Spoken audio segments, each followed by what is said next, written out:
J'observe les choses vues du haut. Mon filtre n'est pas l'esprit de l'homme, mais l'esprit de Dieu. Vous pouvez me dire que le Covid c'est à cause des Chinois. Ok, c'est bien entendu, mais il faut aller chercher plus loin. Car en réalité, la cause première de cette calamité réside dans le péché et le déséquilibre entre le bien et le mal. Et l'homme s'acharne à ne plus vouloir croire en Dieu.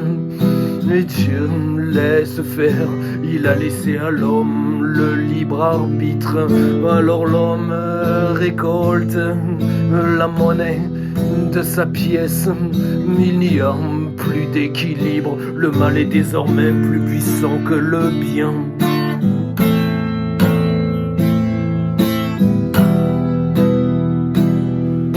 Si seulement l'homme profitait de la souffrance pour revenir à Dieu et faire pénitence, nous pourrions espérer limiter une casse annoncée. Mais au lieu de ça, on le rejette et pire on l'accuse.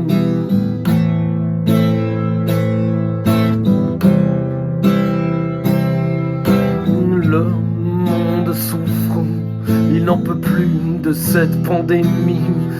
Il ne souhaite qu'une chose, que la vie reprenne son cours.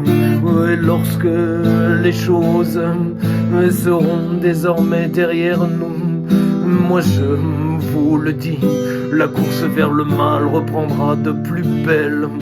Car l'homme, jusque-là, bridé par l'étau de la souffrance, libéré de ses chaînes, plongera plus encore dans ses mauvais penchants.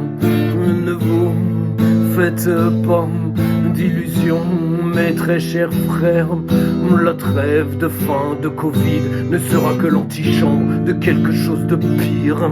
Je ne veux pas être l'oiseau de mauvais augure, mais l'humanité qui a rejeté Dieu, mais qu'espère donc-elle?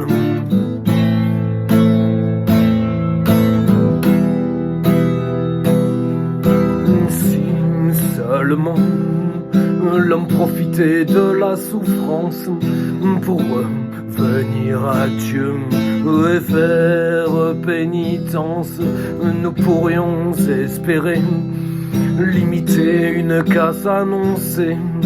Mais au lieu de ça, on le rejette et pire on l'accuse. Oui, si seulement l'homme profitait de la souffrance pour revenir à Dieu et faire pénitence, nous pourrions espérer limiter une casse annoncée. Mais au lieu de ça, on le rejette et pire on l'accuse.